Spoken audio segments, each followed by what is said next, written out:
5 minutes for an opening statement. Thank you, Chair Nels, for calling this hearing on pipeline safety and for your kind words about our colleague and friend, Representative Don M. Payne, Jr. And we continue to mourn today after his death just 2 weeks ago. Don was a leader on the PIPES Act of 2023 that our committee voted unanimously to advance in December.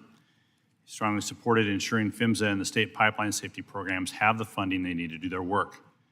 Don also helped lay the groundwork for strong rail funding in the bipartisan infrastructure law.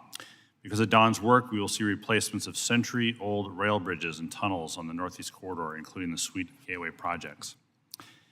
He was a friend and advocate for rail workers, supporting their bid for sick leave, higher wages, and improved working conditions. His efforts helped support a historic agreement that would strengthen the safety and quality of life for essential rail workers. Don's work to advance rail safety legislation, especially in the wake of the derailment in East Palestine, will remain an important part of his legacy that Congress must continue to realize.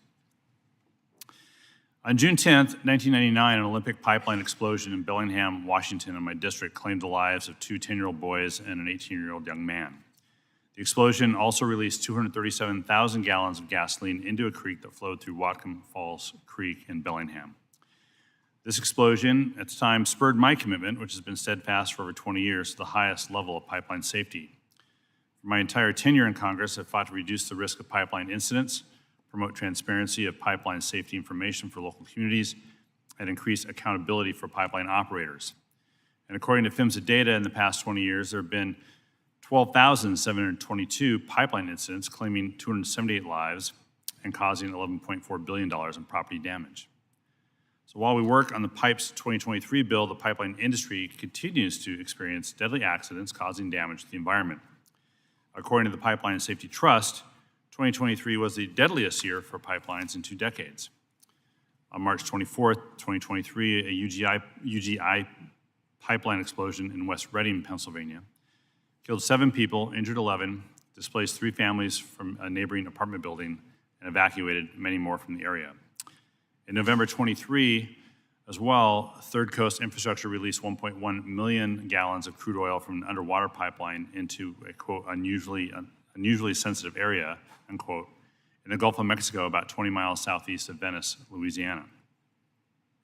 More recently, in January 24, 2 homes less than a mile from each other in Jackson, Mississippi exploded 3 days apart from Atmos Energy pipeline leaks. The first home explosion resulted in 1 fatality and 1 injury. The resulting fire from the second explosion spread to a neighboring home. These incidents happened after Atmos had identified leaks in their pipelines in the area but failed to repair them.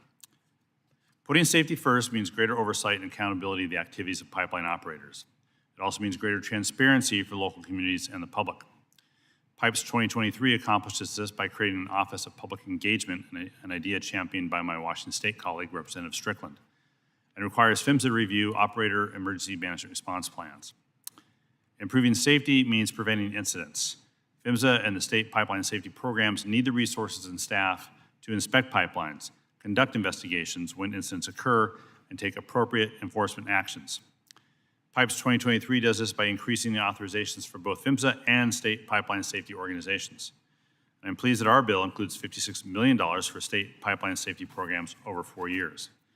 I appreciate each of our witnesses being here today to talk about the PIPES Act of 2023. I want to welcome PHMSA Deputy Administrator Tristan Brown, who visited my district to tour the Olympic pipeline site in Bellingham, and Bill Karam of the Pipeline Safety Trust, whose organization was created in response to that tragedy and is headquartered in my district in Bellingham. I also want to thank PHMSA in the response to the Conway, Washington pipeline leak that happened last year, and cleanup continues but nears the end for that. In addition to its safety initiatives, the BIL created the first ever natural gas distribution infrastructure safety and modernization grant program. And PHMSA has announced $588 million for 167 projects from the $1 billion made available to municipalities and community-owned utilities to repair or replace natural gas pipelines and help reduce incidents and improve safety. Pipelines play a critical role in the nation's infrastructure and the daily lives of Americans. We're here today to make sure the national pipeline work safely delivers energy across the country. I look forward to today's discussion. With that, I yield back.